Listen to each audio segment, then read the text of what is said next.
Oh, hey guys, I am my partner left. He'll be right back. But how are you guys? I'm gonna go through like everybody's comments and I am I heard myself and I was loud. Oh, yeah. Sorry guys. Wow. Feelings. If I had them, they'd be hurt. Okay. That's my line. Okay. Anyways. So hi you guys. I see all your like chats coming in. Awesome. How are you doing? I'm doing well. We're doing pretty good. How are you guys doing? I know last week was like because like some crazy stuff was going on. What happened was somebody came into our Zoom that wasn't supposed to be there and started doing some things that they weren't supposed to be doing. And so we had to like end it abruptly. And then YouTube, I thought, got ended abruptly and it didn't. I thought I ended it and apparently I have to hit it twice. So like some of you saw my frustration afterwards. So apologies for that. I was like, rah, even afterwards. So, so yeah, that was horrible. We do have things separated now for our Zoom and for our live stream.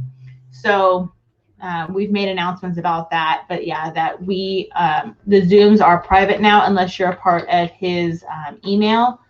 What do you call them? Email? Newsletters. Newsletters. If you're part of the newsletters, it gets sent out. If you're part of his private Facebook group, the link is there.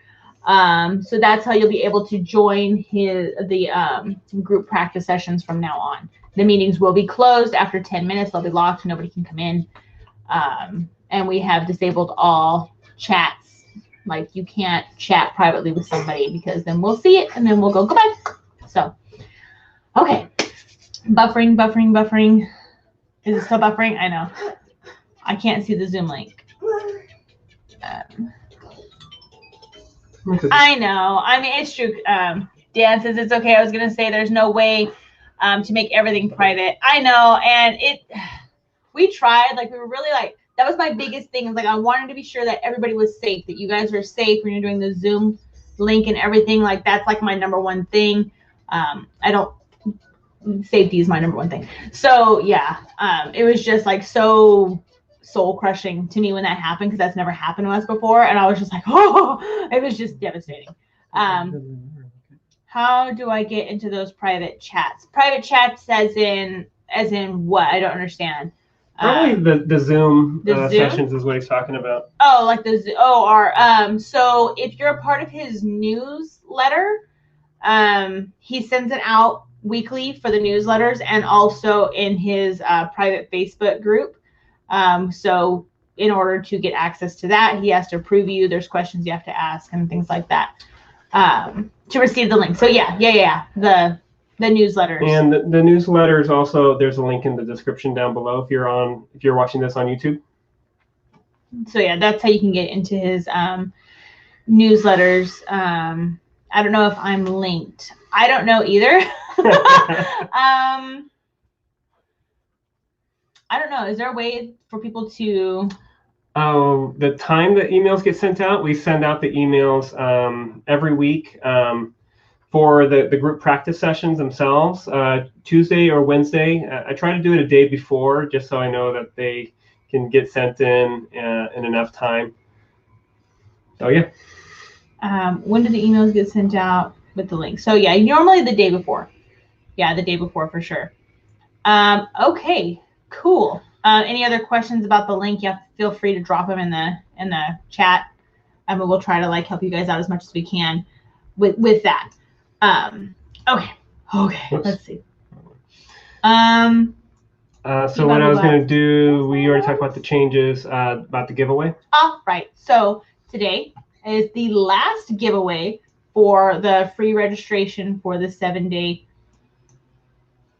challenge.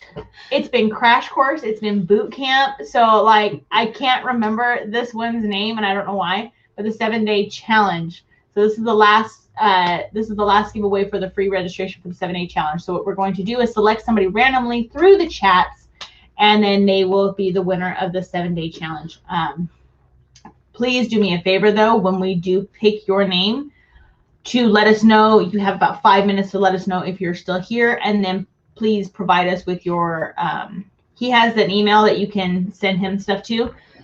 So you can email him your information so we can get you all signed up and ready for that. That starts on Monday. Oh my God. So yeah, that's going to start on Monday. And if some of you are like, what 7-day challenge? What are you talking about? So we have set up a 7-day challenge for ASL. It's an ASL 7-day challenge. And what that looks like is every night except for the weekend. So Monday through Friday, and then the following Monday and Tuesday, we're going to be doing a 7-day challenge where every night is at night at Yes. 5. Time 5. We're going to be doing Pacific. the Zoom practice sessions every night. And it's going to be focused on all of those in that particular crash course. So you guys are going to have your 30 to 45 minutes of practice. And then we're going to be discussing hot topics like grammar, vocabulary. We're going to throw in a little bit of interpreting because there's always somebody in there who's like, curious. We're going to talk about classifiers. We're going to talk about the do's and don'ts of deaf culture. We're going to talk about how to make learning sign language more successful, how to make it more fun. So we have a whole bunch of different topics that we're going to talk about each night. Super excited about that. And it's also on Facebook, right? So for those of you who are signed up for the 7-day crash course, he's going to have all the information and resources on a private Facebook specifically for those in the 7-day, I said crash course. Specifically for those in the 7-day challenge. Hopefully I'll be able to remember that. And how's it going in the chat? Because all of a sudden it just went boom. I just signed up for the newsletter. Is there any way that I can join tonight? Actually, tonight's group practice session was started at time 5. Mm-hmm. And for us, that was almost an hour ago. Yeah. So the group practice sessions are before the YouTube live. Hello. Before the YouTube live. How do you find out about the, I can't read it when you cover it. How do I find out the Zoom times and links? So again, the newsletters, or if you're a part of that private Facebook group, which you can join, it's ASL Basics with Chris on Facebook. And there's a process to joining that. It's not just like a free-for-all. It's like he will go through and make sure, you are who you are. You're not somebody like, scary. Or like, like the issue that we had the other night. Microwave learning. I will be fluent in ASL after this. I know, just kidding. I want to know how to do it and remember forget. Yes. So one of the things we're going to talk about too in that 7-day crash course, 7-day challenge is how to remember what you learn. Because a lot of times it's like in the beginning you're like, yeah, I got this. And then like a month goes by and you're like, wait, I don't have this. I forgot. I'm forgetting these signs that I just learned. We're going to talk about that. And there's ways and resources. He's got a book about it. It's called Unlimited Memory. Yes. Yes. He's got a lot of books. So for me to remember him is like, that we're going to talk about. Super excited about that. Will you write down the giveaway winner in the chat box? Yes. So we will do that. We'll put the name down. So if somebody's like, I missed it, was that my name? Yeah, we will put it down in the chat, especially because sometimes it's not really like somebody's name. It's like something else mixed in there too. That happened last week. It turned out it was a type of motorcycle. I had no idea. Is the Facebook group through the Patreon or is that free? The Facebook group is free. It's not through Patreon. Although, yeah, Patreon has access to that too. Oh, yeah. Anybody who's a Patreon member does have access to the Facebook group, but the Facebook group itself is free. So anyone can join that as well. I couldn't even sign in by phone. Oh, couldn't get in. I missed the practice too. So she's saying that she missed the practice too. Yeah, because that was 5 o'clock Pacific time, so that's been that just ended. Yeah, I know that can be a little confusing too, because I think most people or a lot of people are on the East Coast and 3 hours ahead. So when we post things that we have 5 p.m. Pacific, but sometimes like the times we forget to change it for our time zone. Hello. But yeah. Wait, it was a question mark though. Is that hello because you have a question? Oh wait, did I miss you? Okay. What's happening? What's happening? So this Is the Facebook group featured in it? I'm just looking through earlier comments. No, I found. She's been right here. I'm not 100% sure, Sadie, what you mean. Asking what's happening. Yeah, I think there's a little confusion because the past 3 weeks up until now. Oh, what are we doing? What is this? Oh, like the topic for today. So today we're going to be discussing how you can learn sign language faster and easier, and also just how to get started. I know for a lot of people, when they first start, or maybe they're just thinking about wanting to learn sign, they don't know how to start or where to start. And so, yeah, that can be a little overwhelming. So we'll be discussing how to kind of get started and get that momentum going and make that process fast and successful. So let's just go ahead and... It can be overwhelming, for sure. That's a question for you. It can be overwhelming, for sure. Absolutely. When you start to learn sign language, because you're like, yeah, I want to learn, but where do I start? There's so many resources out there, especially if you like YouTube, learn ASL. Oh my God. There's all kinds of stuff that comes up and you're like, that's a lot of information. That's a lot going on here. So it's finding what best matches you, what best suits you. Just again, really quick, more confusion because of the no Zoom. So the way I set it up is we'll be doing the Zoom at 5 o'clock. And then when that group is finished, we'll be jumping on YouTube to be doing the discussions, the questions, the answers, the topics and tips and stuff like that. So we're going to separate those so we can have our entire attention on those group sessions and make sure everything flows nicely.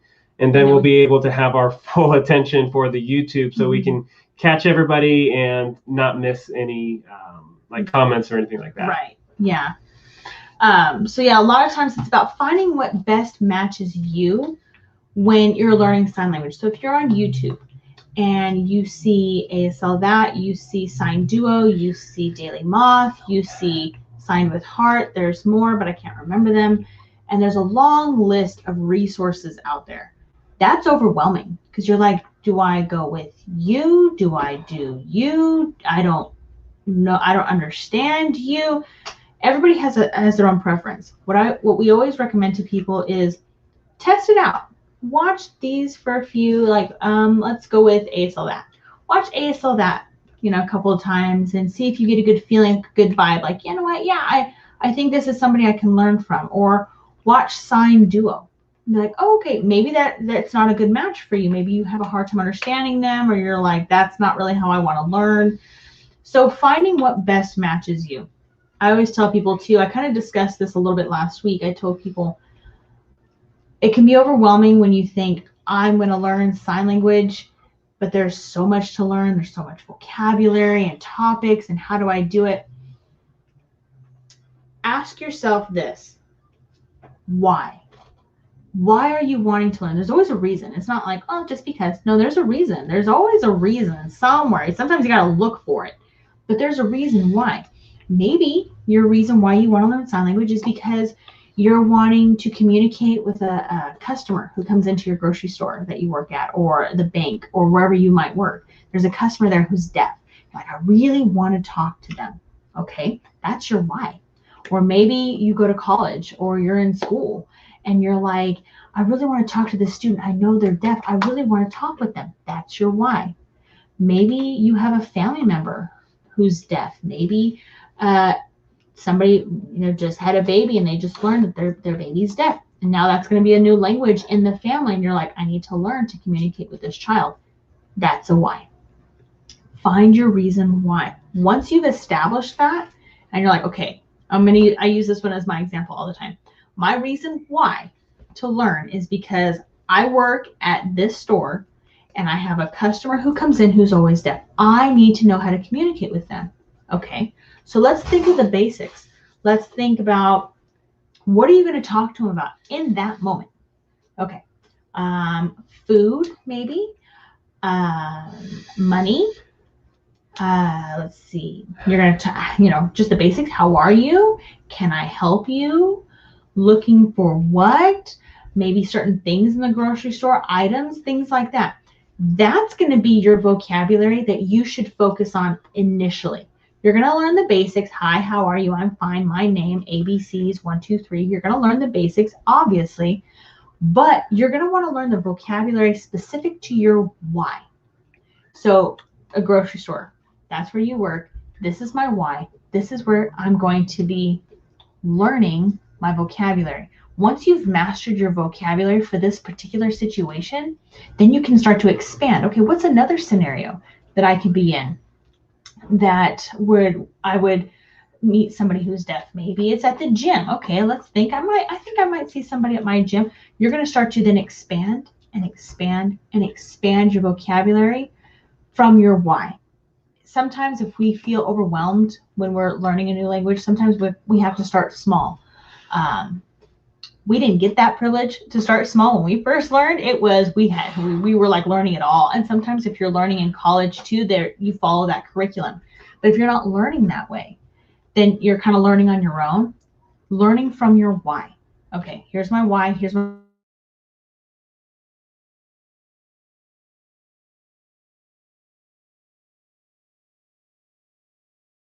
at school. Maybe you're a teacher. I had this one. We had somebody approach us about this. I'm a teacher and I have a deaf student and I would really love to communicate with them. That's great. We're interpreters, and trust me, there's nothing more great than when a teacher wants to communicate with a student and not have to use the interpreter to do so, because then that teacher develops a relationship with the student. So now you have a whole set of vocabulary, education signs, sit, help, desk, principal, bathroom, lunch, trouble, quiet, all kinds of signs and vocabulary to match this particular situation. This is your why. So branching from your why and then going from there. Let's see, Christine Marcantonio. I'm not really good at names. I'm so sorry. My reason is my daughter is partially deaf. I've learned some basics, but I'm hoping to learn more. That's amazing. I'm so glad that you are learning for your daughter. I'll tell you, it is so common in the things that we've seen where parents won't learn sign language. They'll learn home sign, but they don't learn sign language to communicate with their child. So the fact that you're taking the initiative to do that is so commendable. It's very commendable. And just, keep working at it. Think of the vocabulary that you need. Now your why is home. So what kind of signs do you need to learn to communicate with your daughter? Or, what's happening in the home or school or, speaking of children, mine. A lot of you know, she comes in every now and then. So now you have your why. And so you're going to start building your vocabulary based on this particular situation, your family life. So that's really great. Sarah Brown says, I work in the medical field and have deaf patients. Also, I'm learning for my grandson, even though he's not deaf. Yes, I'm a medical interpreter. That's my job. Chris is education. I'm medical. And so that there's a lot of times where I have nurses who have asked, please, do you mind teaching me some signs? Sorry, I was losing my thought. Do you mind teaching me some signs? We're like, sure, because they want that opportunity to communicate with them, to communicate with the deaf too, to make them feel included, which is wonderful. So I think that's great. Yeah, if you have any deaf patients who show up and you're like, I want to ask them, how are you? Then and I want to, talk with them a little bit and stuff. That's great. And that's really awesome. Okay.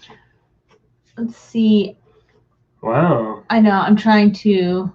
Somebody is asking for your email. Oh, I actually have it right here. There it is. It's chris@aslbasics.com. Okay. And then back to my comments. Wait. Got it. someone signed time but kept going around in circles instead of just tapping the wrist. So this sign is referencing to like it's like you could say it's taking forever, or it's just like going on and on and on. Like time is just spinning, like that time's going by really fast. That's kind of what they're referencing to with that sign. Are you going? Go ahead. Are you doing a Zoom class tonight? So we already finished the Zoom class. That started at 5, and we immediately switched from the Zoom into the YouTube Live. Those are separate things now, but they will be available if you are wanting to be a part of them. If you're on his newsletter or in his private Facebook group, ASL Basics with Chris on Facebook, right? Yes. You laughed, so I was like, oh. That's where you can access that code now, the Zoom link, because of the problems that we had last week. We kind of made this a little more secure. Really quick, yes. Kenyetta Muhammad, I am having trouble with ASL coding. Can you do a video? ASL coding? Yeah, like for computer code. So that is not a question for me. Actually, let me post it in the comments. aslcore.org. Oh, like signs for computers. Yes. Okay. Well, you said ASL coding, and I thought you meant like coding a computer with ASL. I'm like, I don't know. Oh, that. Okay. So if you're interested in learning signs about like computer code, aslcore.org. Really right good. Here. Oh, really good. Yeah, yes. Really good. It's been a couple years since I've like really dived deep into the coding, but like lines of code, debugging, and there's like some really like interesting and clear signs for that. So I'd recommend aslcore.org for that. That's what you mean, right? Because she said no and then sentence. Is that what you mean?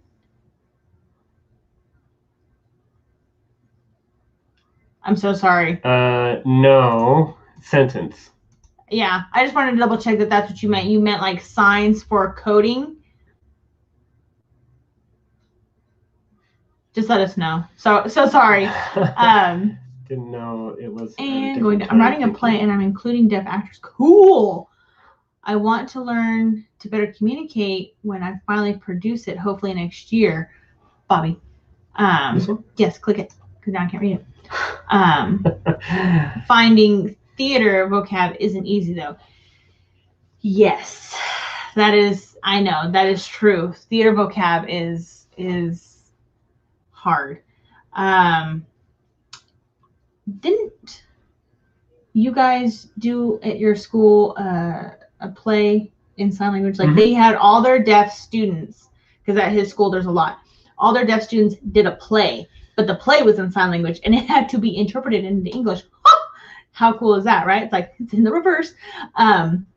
So that was really cool. So do you have any like tips on like theater signing? I mean, I know it's a little different because it's at school, but I think it depends if you're directing a play or if you're like in the play itself, or if you're interpreting for a play. So we've done a little bit of all of that. Got it. Sorry, I'm reading her comment. Kenyetta. Yeah. Oh, I understand. I understand what you're saying. I've taken classes and we have to write a sentence in English and then ASL. That's what she means by coding. So coding, like glossing, I think is glossing. Everyone has different terms for that structure, but okay. He said he would be writing and directing. Writing and directing. Okay. So if you're writing the play, and you're going to have the play itself in sign, just something to keep in mind are like the lines or the language that you use. Because remember, it's not going to be signed word for word. If you really want to have the concept really clear, just kind of think before you write the lines, or really like the language they use and how it can be best. What's the word I'm looking for? You're trying to get your point. So it's not going to be English word for word. You're pretty much creating a picture. So when you're writing this, you're going to want to be as clear as possible as to what this scene, what they're supposed to be acting out. So if they're going to be signing it, what's the emotion behind it? You're going to want the idea. What is the point that your deaf actors are trying to make here? And they'll help you out with that too. If you work really closely with them, they can kind of help support you with that if anything needs to be modified and adjusted. Back to where'd she go? Leslie was saying probably ASL Grammar. Yeah, so yeah, it's a different thing. If you're writing a sentence in English and then having to translate it into ASL, yeah, okay, that can be hard. She wants to know if you'll do a video on something like that. Yeah, maybe eventually. Let's see here. English to ASL. No, Signed with Heart has a really good video about ASL grammar and how you can kind of translate that. Also, Bill Vickers, he has a website and it's called LifePrint. I think it's .com. And he has an entire series of articles that you can read, and it really goes into detail about ASL grammar. For and how some you of the can, translate that, how it could be because grammar, which is something that we're going to talk about in that 7-day challenge, is something that we're going to talk about because there's a lot of opinions about ASL grammar. That's all I'm going to say on that. Because it's true. You get people going on it and it gets created, but it's more complicated than it needs to be. But if you look at Bill Vickers and what he has written out and how he explains it, he kind of helps simplify it a little bit. Grammar is a long topic that does take time to discuss. That's why I kind of won't do that here, just because it can get pretty deep. But try looking at, you said Sign with Heart has one. Signed with Heart has a good, it's a brief video that kind of summarizes a lot of it. Because it can get really complicated when it's more than just subject, object, verb, and kind of shifting those around. Then you have topic, comment, topicalization, lexicalization, and a lot of linguistic things, which can kind of be why ASL grammar can be a little unapproachable in a lot of ways. But it doesn't have to be super complicated. Really easily with ASL grammar. So yeah, definitely look into those too. And then, that's something we will discuss at that crash course. Right here. What is a good way to keep my hand from gliding away when I'm trying to fingerspell? Okay, that is a very common thing. I don't want you to feel like you're like a lone ranger in that and you're like, I'm the only one who suffers. No, trust me, everybody does. So what we always tell people to do is you anchor. Okay, so there's a few different ways you can anchor. Some people do, I call it the tree, where they go boop, and then they fingerspell like this. Other people hold very softly, but you kind of keep yourself, you're anchoring yourself there, and then you fingerspell. I'm trying to think, is there another one some people do? Some people just point, they just kind of keep their hand here so they know if it's kind of a little more complicated to move because then it moves your other arm. So just finding your anchor, you'll see people, and don't think oh my God, people are going to know I'm a newbie if I'm over here and no, trust me, there are interpreters, very professional interpreters, certified, skilled, amazing degrees who anchor, because that just happens. You're in the mode, you're interpreting, you're signing, and your finger's spelling, there it goes. Your hand just slid across. It happens. So it's okay to have that anchor. Anchor yourself, whether you're holding onto your hand, you're pointing, you're doing something that keeps yourself stable. You do slide a little bit. Don't feel like it's this real, it doesn't go anywhere. Your hands do slide, but it only slides about this much. Only about, what is that, 6 inches? You're only moving about so much. Especially, oh no.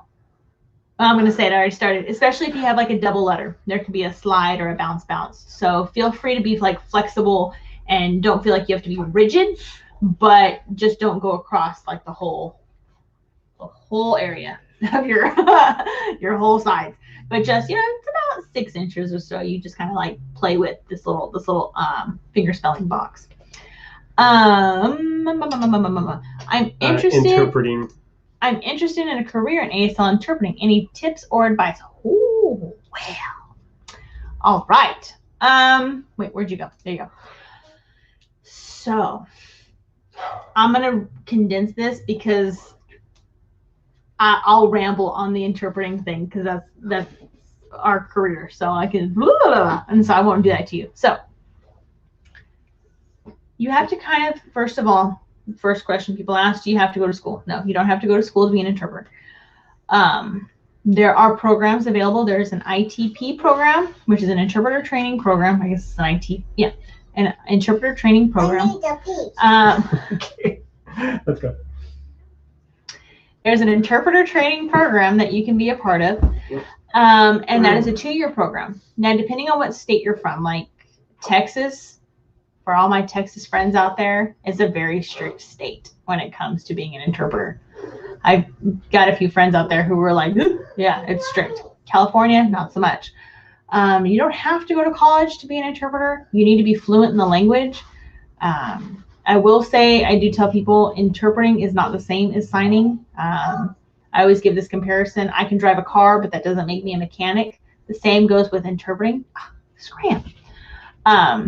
It's a completely different field. How your brain processes the information is completely different because then you have to listen, analyze, and produce it back out.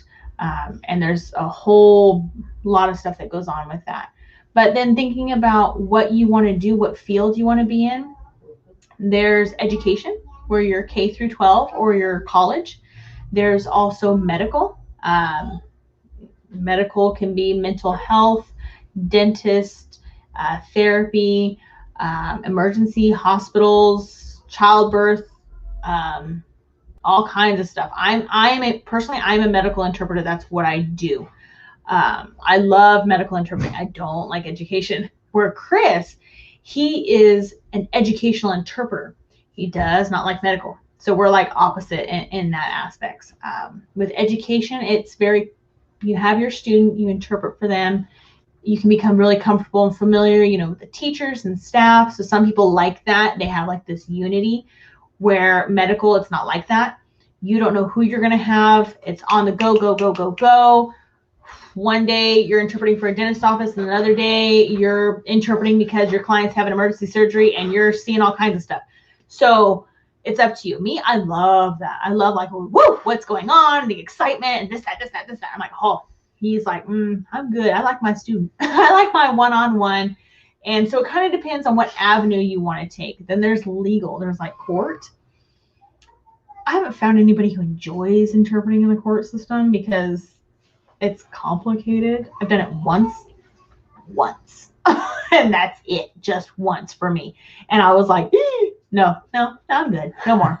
So it just kind of depends on you, but there are certifications that you have to have. My number one recommendation, find a mentor. You're going to want a mentor, somebody who's experienced, somebody who's also certified, who's, so to speak, been around the block a few times as an interpreter, who can really give you some advice and tips and tricks, especially for your specific area. I don't know where you're from. I don't know what your state requires, what it doesn't. I'm familiar with my state, California. So I know my state and what it requires. But as far as like other states, everybody's like has their own. So find that mentor, find somebody who can be like a good support for you, who can really provide you with like really good advice because they're in that field locally. Where you are. Okay. Good job condensing it. Okay, and that was condensed. I know, right? Okay, a big problem for me is I mix up my F and D a lot. Any tricks to help me? D is number one. Yeah. Okay, yeah. D is number one, but it also looks like a lowercase d, right? Yeah. It also looks like a lowercase d the way it's drawn, or not drawn, but the way your hand looks like a lowercase d. That kind of helped me out in the beginning, is that it looks like that. If I'm looking at it, it looks like a D. And then F is just F. I don't really have a trick for F. D was my number one trick. F was like, I don't have, but do you have a trick for F? I had one for another student, but I'm drawing a blank right now. But yeah, so D looks like D number one, that helped quite a few of our students remember the difference between D and D F. Comes before F, A, B, C, D, E. Yeah, D comes before. D comes before F, so D is number one. So that could be a good tip and trick for that. There's a G and H that we're getting confused with. Oh yeah, G and H. G and H. Yeah, so some letters are just, they're tough. Okay, I have one. Looking at it. You know how H has the, this is going to be my thing, I'm sorry. But you know how H, it has line, across, H. So for me, H kind of reminds me of that because there's these two. And for me, that kind of like stuck with me as far as like how the lines go. Don't ask. It's like my own way of doing it. And then G is like it only has the one little right there when it makes the G. That's what my thumb reminds me of. That's just like I don't really have a lot of tips and tricks for that. It's just kind of something like I came up with on my own that kind of helped me connect to it. But yeah. I like that. Jolie, she says, I think of F9 on the keyboard. Oh, there you go. Corey says, great advice. Thanks a bunch. My issue is not being great at spelling in general, so I get lost spelling out a word and misspell them. Yeah, and that happens to the best of us if you're not a good speller. Try instead of, oh no, wait, I'm going to give you that advice backwards. Do you have a trick for that? Because I was going to say it backwards and it's not going to apply. For fingerspelling, it's hard. You do get better with time. When we first started learning sign language, we were terrible spellers. 11 years later, we're really good because that's just something that you kind of have to learn. You need to spell accurately. But for one, speed isn't everything. Like sometimes you just need to slow down and think about fingerspelling it. Sometimes we want to go faster than we can, and we'll trip ourselves up. So slow it down. It's better to be clear and understood than fast and not understood. Madison, I love that. F for fine, like okay. That's another like good trick.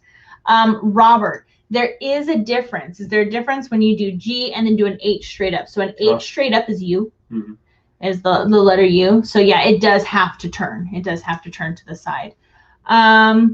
Wait, I have people. Wait. No, go ahead. You know where they're at. If you're fingerspelling or use the wrong sign, is there a specific way to state that you've made a mistake?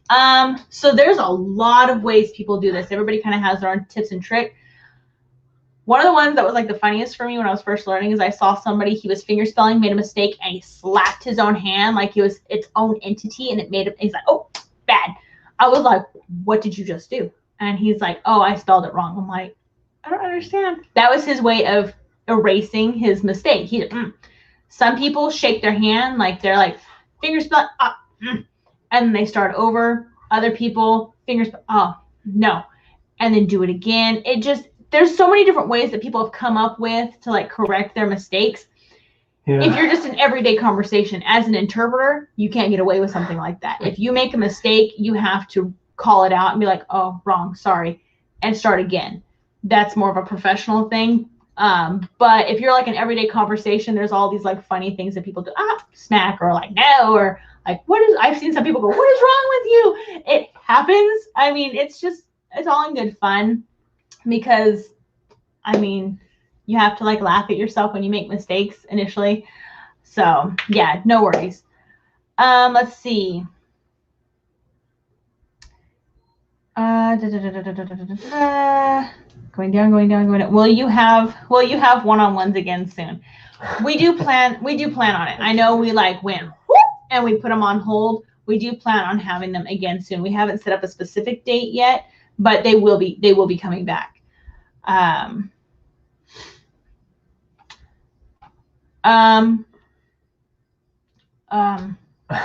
I don't know. My thought just went away.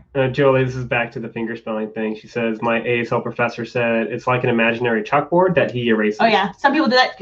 Erase. Yeah. I'm trying to remember that there was one video, I think it was ASL BAT, and he was kind of like irritated at like the fact that some would be like really dramatic about erasing their mistakes. And his suggestion was like, okay, just stop, pause, start again.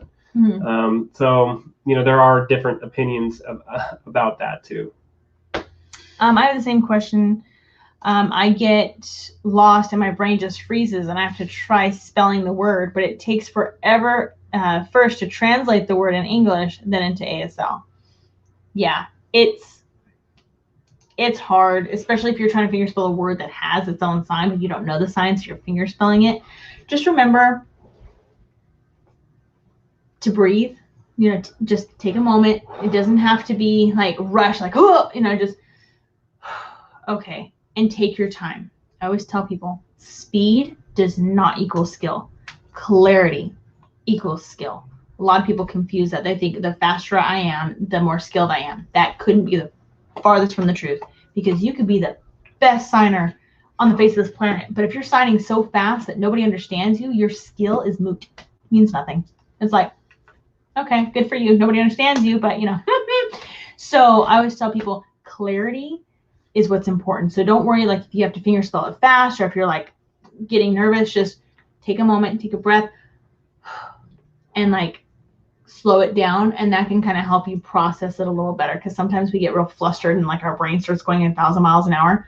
But it's okay. Just take a break, and you've got this. Don't worry.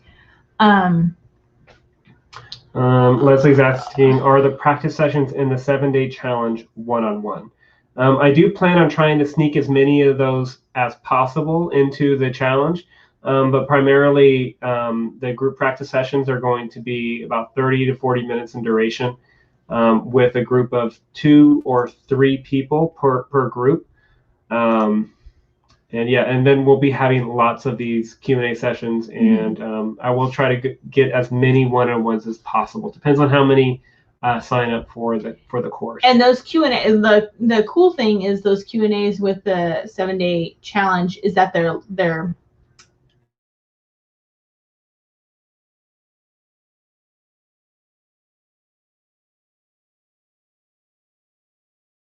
It's a long freeze. Whoa. Oh, here we go. That was weird. My whole computer just went, and now we're back. Anyways, so one of the cool things about the 7-day challenge is that because they'll be on Zoom, we can see you, and your questions won't be delayed like they kind of are on the YouTube live, and you can like ask in person instead of like trying to type it out, and it gets kind of confusing. So yeah, that's one of the cool things about that. So we can really talk to you guys more one-on-one, or in the group session. Oh, where did I see it? Oh yeah. When is the next 7-day challenge after November? So don't know. I don't know. I'm thinking we'll probably do one in December too. It would be in the beginning of December though, because we've got the holidays and stuff, and then everybody gets busy, and kids are out of school, and so it's well, technically kids are kind of out of school now, but you know what I mean. So probably it'll be closer in the beginning of December. Oh, rats. I just realized something. We need to do that giveaway. Giveaway? Yeah, it's gonna, hold on. We're going to do the so yeah, probably closer into the beginning of December if we're going to do it, and I'm almost positive that we are, for sure. So give us 1 second while this thing loads, and go ahead and do it. Come on, do what I want you to do. You're like a drum roll. I know. There you go. Okay, so there it goes.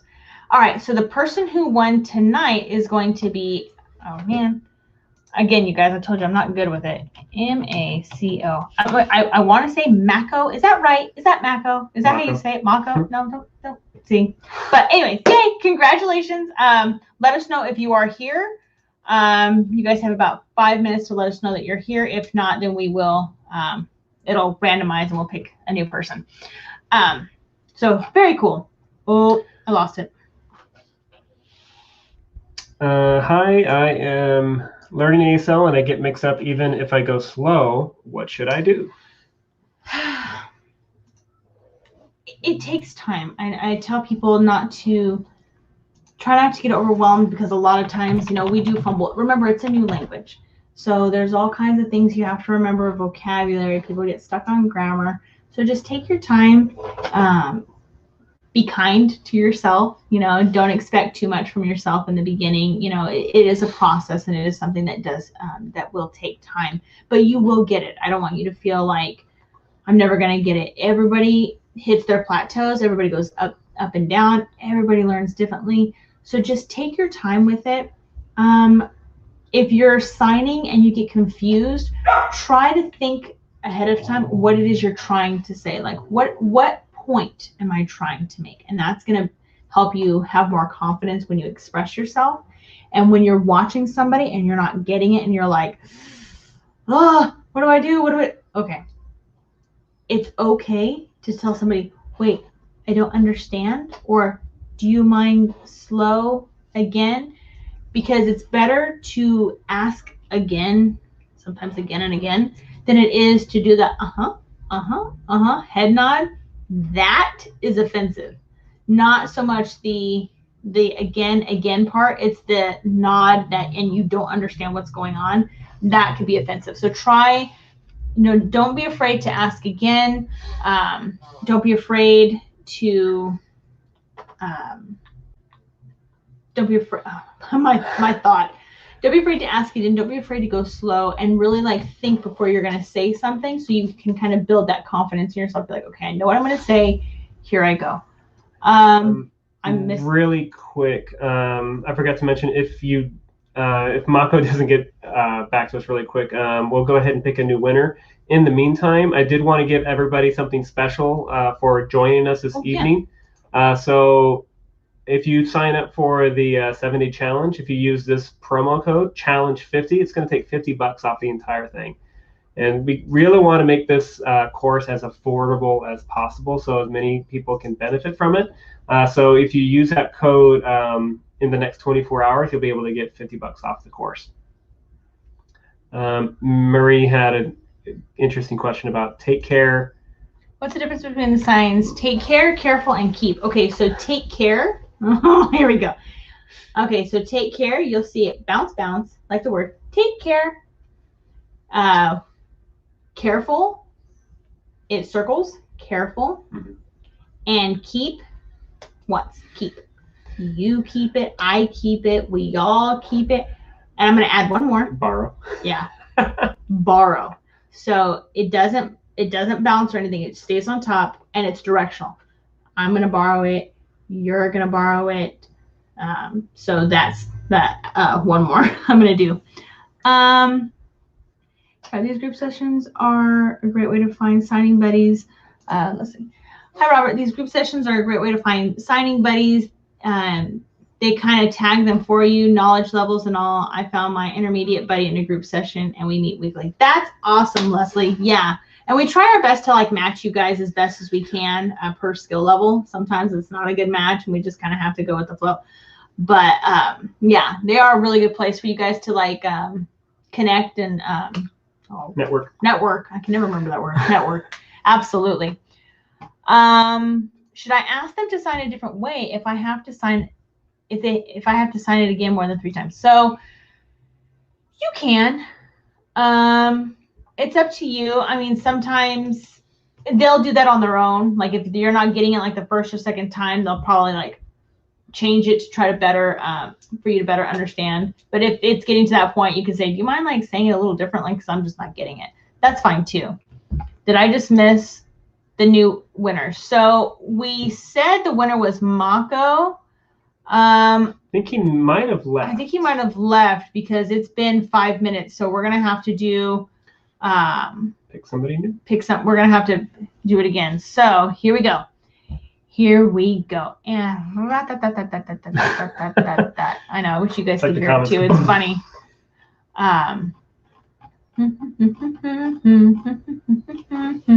Okay. I'm just now seeing some of the comments like winner, chicken dinner. Oh my God. Okay. Pick me. All right, ready? I'm ready. Okay, so I'm like, are you ready to go? Okay, well then fine, I'll type it. Oh. Sorry. So this winner is, oh, good grief. Just erase that chalkboard. Right. There it is. Corey Boardman. All right. Congratulations, Corey. Hopefully you are here. If not, we'll have to pick another person in 5 minutes. And okay. So where did it go? When signing, how important are facial expressions in sign language? Oh, okay. Yeah, go for it. So when it comes to, there he is. Yay! Awesome. Okay, so Corey, go ahead and send me an email to my email address, Chris at aslbasics.com, and we'll go ahead and send you all the information on how to sign up and where the classes are going to be and the group practice sessions and all that good stuff. So send us an email whenever you get the chance. Okay, so facial expressions, highly important. Very. Oh yeah. Yes, they are very important, and I'm going to tell you why. So if we're having a conversation, kind of like we are right now, you and I, we're talking, I'm a very expressive person. You can kind of tell I'm an extrovert. That's just who I am. If I'm having a conversation with somebody and I monotone it and it's really important and I want you guys to know how important facial expressions are, and that's how people understand how to communicate, and otherwise you don't, you're not able to express yourself clearly. Oh my God, right? That was hard for me to do, by the way. That was like a challenge. I couldn't do it. Jolie, you, an extrovert? I couldn't tell. Yes. That was really, that was like hard for me to do right now, you guys. Oh my God. But anyways, so was I happy? Was I sad? Was it important? Who knows, right? In English, we are able to express our point and by the sound of our voice, our tone. If I'm happy, you guys know it. If I'm mad, you guys will know it. If I'm annoyed, if I'm scared, if I'm, excited, woo, right? So you guys know, in the hearing culture, in the hearing world, our tone and our voice will depict the meaning of our message. In sign language, their tone is right here. So depending on what point you're trying to make, your facial expression becomes, quote unquote, the tone of your voice. So your facial expressions are really important. Otherwise, you become monotone. The deaf person has no idea. Are you happy? Are you sad? Is this important? I don't understand. What's going on? So for us, it's here. For them, it's here. So it's something I try to tell people to keep in mind when you're signing. If you can master this ahead of time, that's going to help you so much, because then you won't have to worry about it later. A lot of times in the beginning, we're so stressed about the whole, what am I going to say? How am I going to say it? And we instantly do the whoop, deer in the headlights look, or sometimes it's the painful look where we're like, I'm signing it, but I don't really know what I'm saying. Oh man. Try again. Take a deep breath. Think about what you're wanting to say, how you're going to express it, and use your face. We use our face naturally, but when we're trying to do something, our face freezes. Naturally, we for the most part are expressive. So that's the importance of your hello.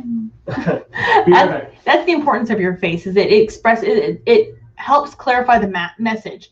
It's the tone. Your tone is here. My tone is always here. That's why I don't play poker. Okay. People already think I'm overly expressive. I feel like I'm learning the best language for how I already communicate. Me too, friend. Me too. People already think I'm overly expressive. I feel like I'm learning the best language for how I already communicate. Mm-hmm. It's true. And that's how I was. I am. It was like the best to do. Oh, Lord. All right. I think that's it for tonight. I know it's getting late for some of you who are on the East Coast. It's like pushing 10 o'clock. Oh, my God. And then now, does time change affect all of you? It still affects California. But soon our time's going to change. Will that affect them? I'll have to look into it. Most states change with us. Arizona doesn't, and well, but yeah, but I'm just saying, like, if we change times, like our time, our we fall back an hour, so technically it would be 5:40 right now. That would affect you guys, wouldn't it? Okay, we're gonna figure that out. Don't worry, because that's happening like this weekend. Soon. Yeah, we're gonna figure that out because I'm like, no, I don't understand. For the promo code, Challenge 50, there is a link in the description down below where it'll take you straight to where you can register. And if you hit Challenge 50 in the promo code area, it'll take $50 off. And so it'll bring it down to $49, which it's 7 days of practice sessions and classes and Q&As, and we'll sneak some one-on-ones in there. And we'll have interactive challenges, and it's going to be a really great time. And I'm really looking forward to it. I'm really excited. It's been a few months since we've done one of these. And yeah, if you haven't done one yet, now's the time. And yeah, it's a great place to network too. It really is. The last course we did, it was a really great opportunity. And a lot of people started doing like Zoom practice sessions on their own and started to grow that community. They did really good. That's really incredible. I see a bunch of comments pouring in. Yep. Promo code. Can somebody ask what the cost for the 7-day challenge? Did you just say that? Yeah. So it's right now. It went from $249 to $99, and then with the $50, it's going to take it down to $49, and that's going to be for the entire 7-day program. All the classes, all the practice sessions, everything. November 1st. We will be doing an orientation on Friday. So if you are thinking about it, go ahead and sign up for that, and you can be a part of that orientation. But the first day starts November 2nd, Monday. Yeah, Monday. So it's next Monday is when we kick everything off and start. Also, if you're curious about any resources, YouTube videos, books, anything like that, his website, ASL Basics, has a whole list of resources, learning resources and material and things like that. If you're curious, websites like ASL Core, ASL Core. There's another one that I can never remember, and I always talk about it. There's ASL dictionaries. There's other like YouTube channels that are really great resources. Like we always say like Bill Vickers and ASL, but there's also like I think we have 12. Also Instagram profiles. So it's a great page for those kinds of resources. Does the challenge help you learn? What's a quick rundown? Yeah. So that's on you because he takes control of those, believe it or not, and I actually sit more quietly. So okay. He's the teacher when it comes to that. I don't teach. I inform. He teaches in those challenges and the crash courses, so I'll let him kind of talk to you about that. Yeah. Come on, baby. Okay, so the course it has quite a few prongs to it. So number one is going to be a series of resources. So the way it's structured is that every day is going to be theme based, and so like day one is going to be all about introductions, and we have a variety of videos that can be as resources, introduction to ASL, how to introduce yourself, alphabets and numbers and things like that. And then we'll be able to take what you've learned that day and incorporate it into a challenge. This is where the 7-day challenge comes into play. So that challenge might be introduce yourself in sign language to somebody in the group. And this is where we have that private Facebook group component where everybody that is registered for that class is able to partake in these challenges and feed off of each other and give each other feedback and network with one another.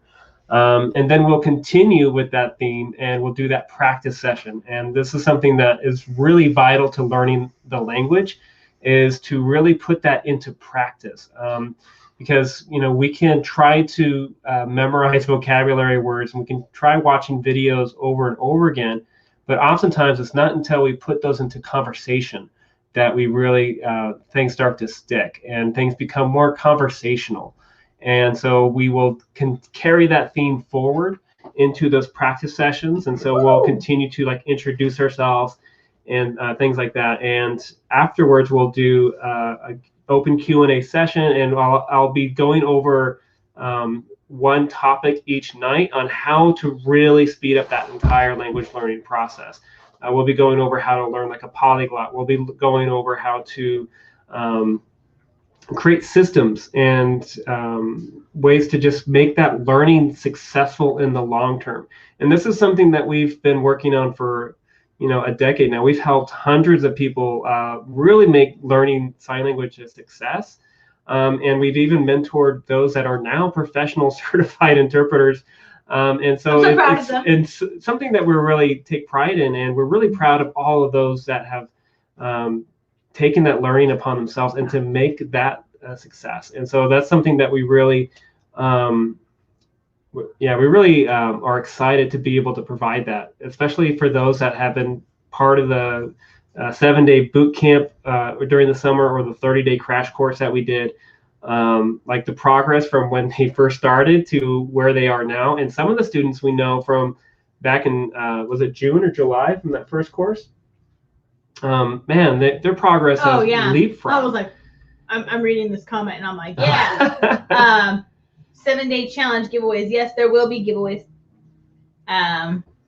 for the 7-day challenge. There will be some giveaways in there. So we'll go over those.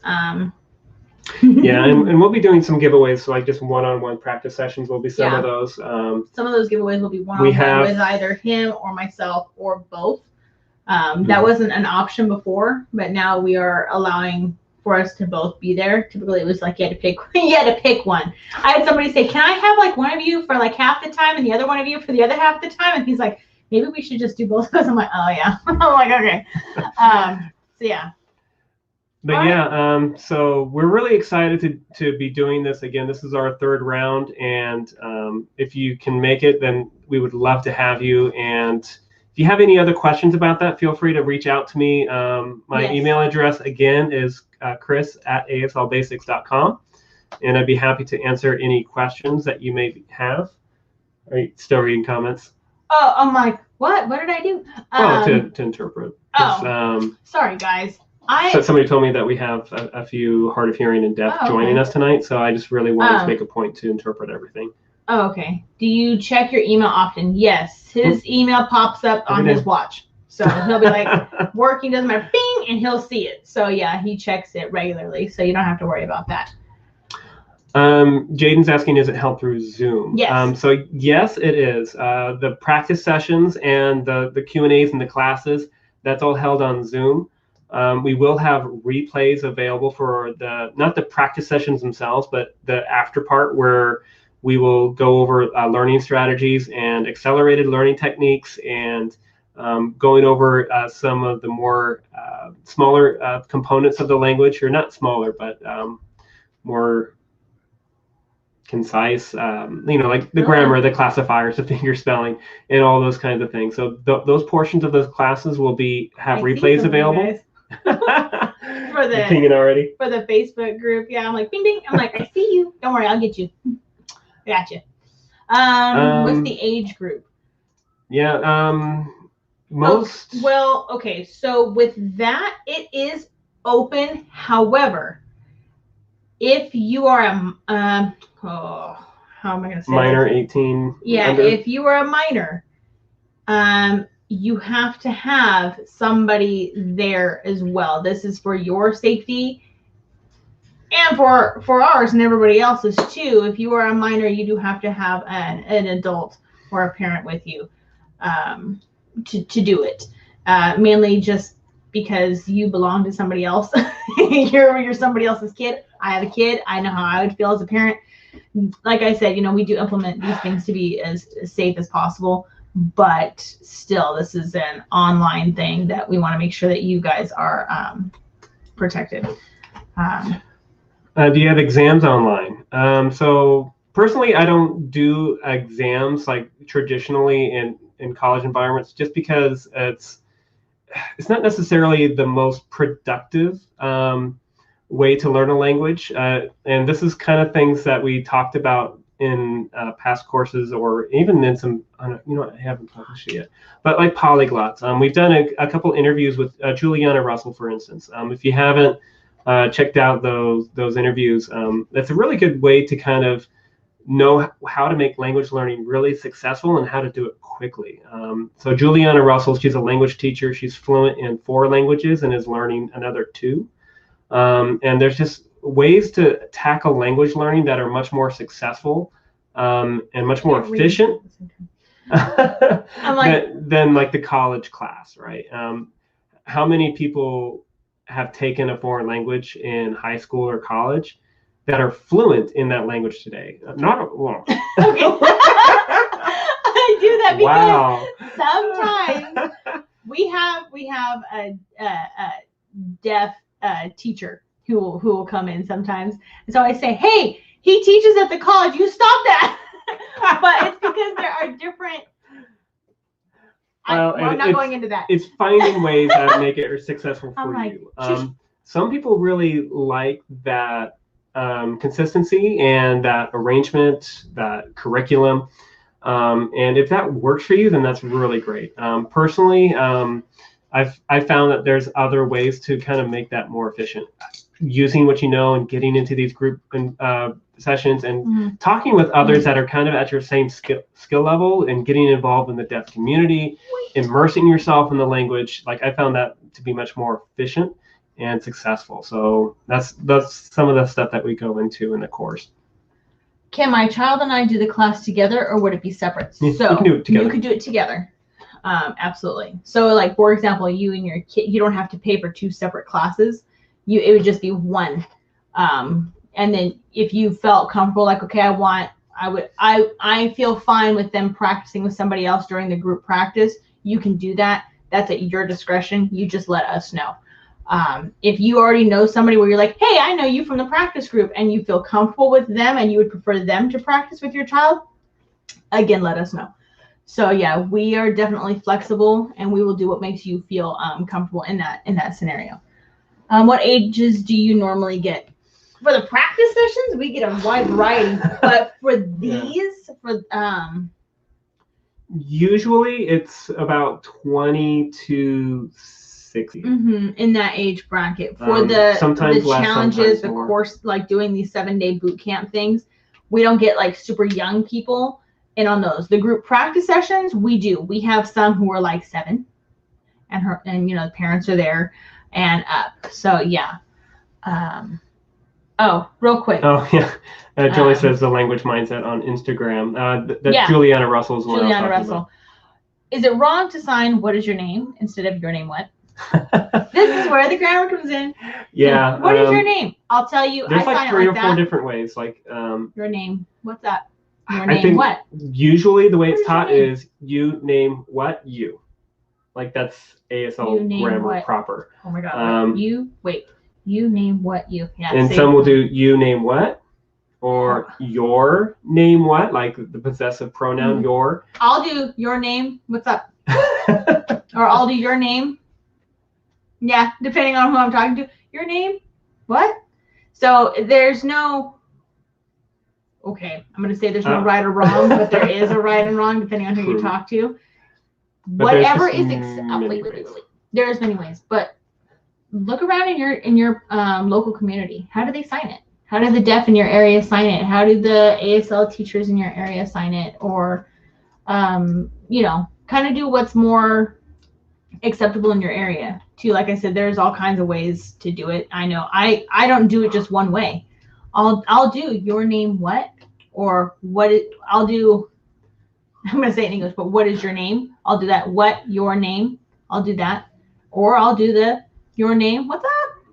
Or your name, come on. What was it? Tell me. Yeah, so there's all kinds. So don't feel like you have to stick to one way. There's so many varieties of ways to do it. My biggest thing is I tell people, do the deaf understand you? That's all that matters. You'll get most of the time, the people who are nitpicky at you are the hearing people. Believe it or not, that's not how you sign that. That's not ASL grammar. Does the deaf person understand me? They're not complaining about it. Okay, fine. So I've actually had that.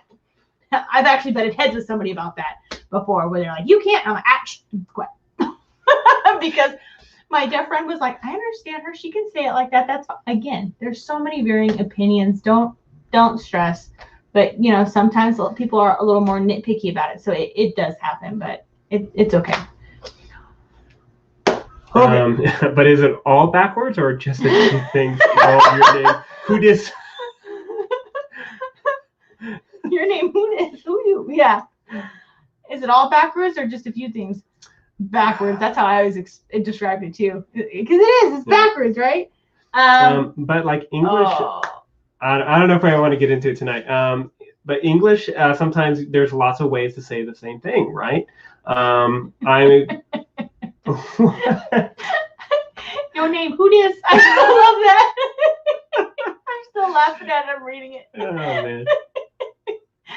Anyways, Bill Vickers has practice quizzes based on his lessons. Oh, yeah, there you go. For like practice tests and things like that. Yeah, and actually, he's a really good resource too. He has an entire course for free. Yeah. And so if that's the way that you want to learn and that's like works for you, yeah, go for it.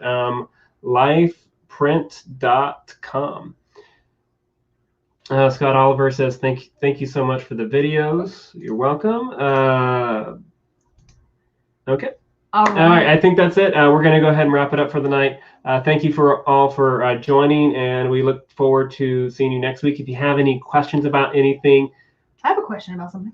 Okay. Because next week is going to be the 7-day crash course. Will this be implemented into that?